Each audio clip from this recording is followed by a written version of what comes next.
दफ़ा का ज़िक्र है कि हज़रत मूसा अलैहिस्सलाम को अल्लाह ताला ने हुक्म दिया कि समुंदर की तरफ जाओ, वहाँ 3 कश्तियाँ डूबने वाली हैं। हज़रत मूसा अलैहिस्सलाम फौरी हुक्म इलाही की तामील करते हुए समुंदर की जानिब चल दिए। साहिल पुरसुकून था। बहुत दूर से एक कश्ती आती हुई दिखाई दी, जो आहिस्ता आहिस्ता साहिल की तरफ बढ़ रही थी।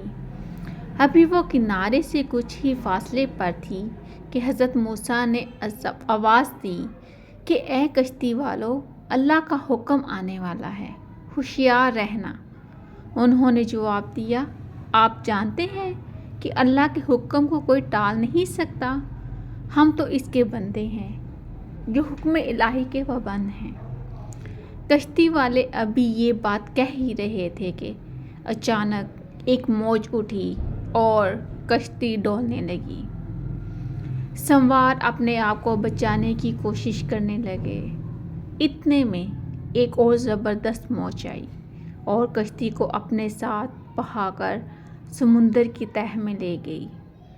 थोड़ी देर में एक और कश्ती नज़र आई तो हज़रत मूसा अलैहिस्सलाम ने उन्हें भी खबरदार किया और कहा कि ज़रा मुहतात होकर आना। उन्होंने भी पहले वालों की तरह जवाब दिया कि जो कुछ होना है होकर रहेगा, और कश्ती को किनारे की तरफ लाते रहे।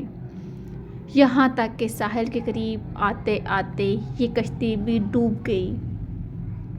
हज़रत मूसा अलैहिस्सलाम की हिकमत के बारे में सोचों में महू थे कि इन्हीं एक तीसरी कश्ती आती दिखाई दी। आपने हस्बे साबिक इसी कश्ती वालों को भी नसीहत की कि देखो, अल्लाह का हुक्म आने वाला है, अपने गुनाहों की माफ़ी मांगते हुए ज़रा मुहतात होकर आओ। उन्होंने जवाब में कहा कि ए अल्लाह के नबी, जिस तरह आप सच्चे हैं इसी तरह अल्लाह का हुक्म भी अटल है, इसे कोई नहीं बदल सकता। लेकिन अल्लाह की रहमत भी तो है, हम उसकी रहमत से क्यों मायूस हों। लिहाजा हम अल्लाह की रहमत पर भरोसा करके आ रहे हैं और वो अपनी रहमत के सदक़े में हमें ज़रूर अमन व सलामती के साथ किनारे पर पहुंचा देगा।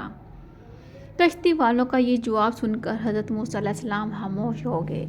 जब कश्ती बहिफाजत किनारे आ लगी तो अल्लाह के पैगंबर सोचने लगे कि अल्लाह ने 3 कश्तियाँ डूबने का फरमाया था, 2 तो डूब गईं, लेकिन तीसरी सलामती के साथ किनारे आ लगी है, ये कैसे बच गई। इरशाद ताला हुआ कि ए मूसा, आपने सुना नहीं कि तीसरी कश्ती वालों ने क्या कहा।